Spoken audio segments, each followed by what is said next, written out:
اب یہ کہ کون سا درود پڑھا جائے، کیسا درود پڑھا جائے، کیونکہ آپ نے دیکھا ہوگا کہ چونکہ درود شریف کی فضیلت بہت ہے، اس لیے ہمارے معاشرے میں بہت سے درود گھڑ لیے گئے، بہت سے درود ایجاد کر لیے گئے ہیں. ان کی کیا حیثیت ہے؟ یاد رکھیں وہ دو طرح کے ہیں، اور ان دو کے علاوہ ایک قسم کون سی ہے؟ جو مسنون ہے. مسنون کا کیا مطلب ہے؟ جو سنت سے ثابت ہے. ٹھیک ہے، تو مسنون کون سا ہے؟ جو آپ نے سکھایا ہے. اور دوسرے کون سے ہیں؟ جو لوگوں نے خود بنائے ہیں. اب جو لوگوں نے خود بنائے ہیں وہ دو طرح کے ہیں. ایک تو وہ ہے کہ جو اچھے بہترین الفاظ میں آپ کی تعریف ہے. یہ ایسے ہی ہے جیسے نعت شعر میں ہوتی ہے تو یہ درود نثر میں ہے. اس میں کوئی حرج نہیں، کوئی گناہ کی بات نہیں، کچھ نہیں. بڑے خوبصورت الفاظ چنے گئے آپ کی تعریف بیان کرنے کے لیے یا آپ کے لیے دعائے خیر کرنے کے لیے. ٹھیک ہے، پڑھ لیں اس کو، کوئی حرج نہیں.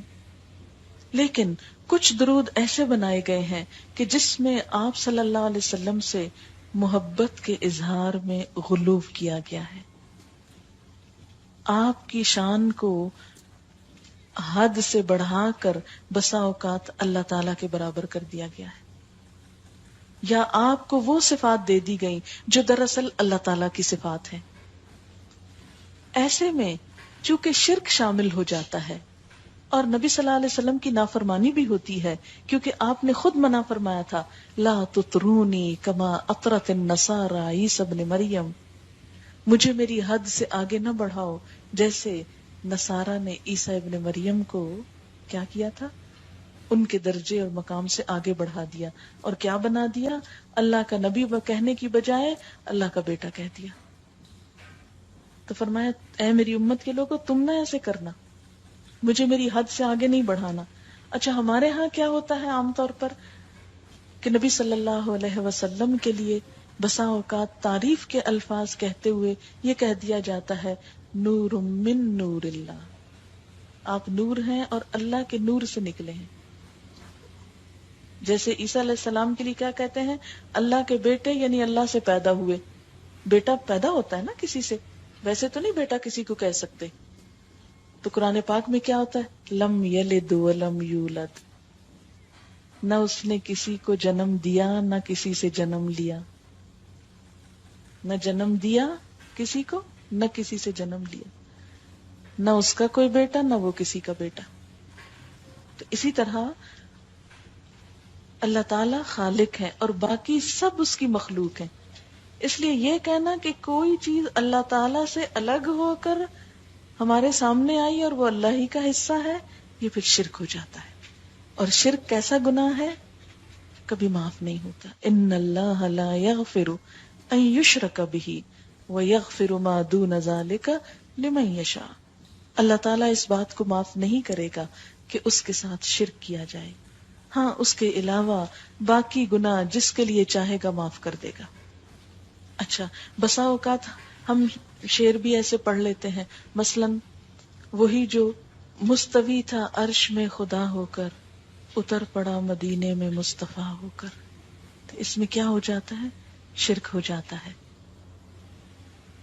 کیونکہ یہ جو بتوں کے پوجنے والے لوگ تھے نا، یہ بھی یہی کہا کرتے تھے کہ یہ جو بت ہے نا پتھر کے، یہ اللہ تعالی کے نمائندے ہیں اور اللہ تعالی کی خاص طاقت ہے ان میں، اور نعوذ باللہ اس کا روپ ہے. یہ ان کو دیکھ کر ہم کو خدا یاد آتا ہے، اور پھر آگے بڑھ کر ان کے اندر کچھ صفات بھی سمجھتے تھے کہ یہ اولاد دیتا ہے، یعنی اولاد دینے والا دیوتا ہے، اور یہ رزق کا دیوتا ہے، یہ بارش کا دیوتا ہے، یہ سورج دیوتا ہے. سنیں گے نا یہ باتیں آپ نے. پہلے وہ کیا کہتے ہیں؟ یہ اللہ تعالیٰ کا اوتار ہے، پھر اس کے بعد آہستہ آہستہ انہی کے اندر اللہ تعالیٰ کی صفات ڈھونڈ لیتے اور یوں شرک شروع ہو جاتا. ہم مسلمانوں نے بھی کیا کیا؟ پہلے حضور صلی اللہ علیہ وسلم کے اندر کچھ اللہ تعالیٰ کی صفات لے آئے اور پھر ان سے مانگنا بھی شروع کر دیا، اور کبھی کبھی ایسے الفاظ کہے کہ جو دراصل اللہ تعالیٰ ہی کی صفت ہے. مثلا ایک ہمارے ہاں مشہور درود ہے جس کو درود تاج کہا جاتا ہے. آپ سب واقف ہوں گے اس سے. اس کے شروع میں جنہوں نے کبھی پڑھا ہو ان کو یاد ہوگا کہ اس کے شروع میں آتا ہے دافع البلاء والوباء والمرض والالم والقحط. آتا ہے نا. یہ حضور صلی اللہ علیہ وسلم کی صفت کے طور پر بات کی جاتی ہے کہ آپ کیا کرنے والے ہیں. بلاؤں کے دور کرنے والے ہیں، وباؤں کے دور کرنے والے ہیں، مرض کے دور کرنے والے، قحط کے اور بیماری کے درد دکھ ہر چیز دور کرنے والے. اب یہ سب کچھ دور کون کرتا ہے؟ اللہ کرتا ہے. اگر ہم آپ صلی اللہ علیہ وسلم کی عقیدت میں، شان میں، محبت میں ایسی بات آپ کے ذمہ لگائیں گے تو ایک طرف آپ کو بھی ناراض کریں گے، دوسری طرف اللہ تعالیٰ کو ناراض کریں گے، اور رحمت آنے کی بجائے اللہ تعالیٰ کا غضب آ سکتا ہے. اس لیے کوئی بھی درود جب آپ پڑھیں تو پہلا کام یہ کریں کہ اس کا مطلب پڑھیں. اور مطلب بھی بسا اوقات جو نیچے لکھے ہوتے ہیں وہ صحیح نہیں ہوتے، کیونکہ میں نے کئی درود تاج کے نیچے جب ترجمہ پڑھا تو اس میں انہوں نے لکھا ہوا کہ اللہ تعالیٰ آپ کے وسیلے سے ہمارے یہ بلائیں دور کرتے ہیں، حالانکہ عربی عبارت میں وسیلے کا لفظ ہی کوئی نہیں ہے، ڈائریکٹ لکھا ہوا ہے. پھر بعض اوقات آپ کا مقام اللہ تعالیٰ کے مقام سے بڑھا دیتے ہیں لوگ. مثلا ایک شعر میں لوگ کہتے ہیں کہ ہر مقام سے بالا میٹھے نبی کا روزہ، عرش اولا سے اعلیٰ میٹھے نبی کا روزہ، کعبے کی عظمتوں کا منکر نہیں ہوں لیکن کعبے کا کعبہ میٹھے نبی کا روزہ. اب کعبہ تو کعبہ ہے نا، کعبے کا تو کوئی کعبہ نہیں ہے، لیکن اس طرح کی باتیں آپ کی محبت میں کر کے تو ہم اس سیدھے رستے سے کہیں اور نکل جاتے ہیں. جہاں آپ کی محبت ایمان کا حصہ ہے وہاں ایسی باتیں کرنا ایمان کو نقصان دیتا ہے. اس لیے ہم کو سوچ سمجھ کے، صرف کسی بات کے لیے یہ کافی نہیں کہ ہمارے آباء و اجداد کرتے تھے یا ہمارے بڑے کوئی جاہل ہیں اور فلاں صاحب جو ہیں وہ اتنے علم پڑھے ہوئے ہیں وہ جاہل ہیں. نہیں، بعض اوقات یہ ہوتا ہے کہ علم بھی ہوتا ہے، سب کچھ ہوتا ہے، لیکن ایسی عقیدت ہو جاتی ہے کچھ چیزوں سے کہ انسان ان کے خلاف کچھ بھی سننا نہیں چاہتا. اور خاص طور پر جس چیز پہ انسان خود چل رہا کبھی نہیں سننا چاہتا کہ میرے اندر یہ خامی. اچھا، کسی کی بات نہیں سوچی. ہم میں ہر شخص اپنے بارے میں اس وقت سوچے اور اپنے سے پوچھے کہ جب کوئی مجھے میری کسی خامی، کمزوری، غلطی کے بارے میں بتاتا ہے تو میں اس کو سننا چاہتی ہوں، سنتی ہوں، سن کے اصلاح کرتی ہوں، غصے میں تو نہیں آ جاتی، ریئیکٹ تو نہیں کرتی.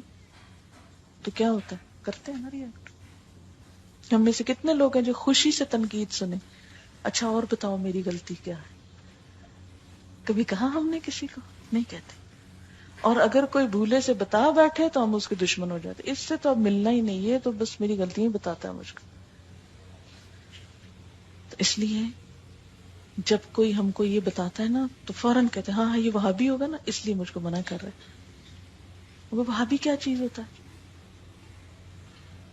ہمیں کسی سے کوئی غرض نہیں کون کیا ہے اور کیا نہیں. ہم نے یہ دیکھنا ہے کہ جو وہ بات کہہ رہا ہے نا وہ صحیح ہے کہ نہیں، چاہے ہمارے ماں باپ ہی کیوں نہ ہو، چاہے ہمارے استاد ہی کیوں نہ ہو، چاہے ہمارے دوست ہی کیوں نہ ہو، چاہے پورا معاشرہ ہی کیوں نہ ہو.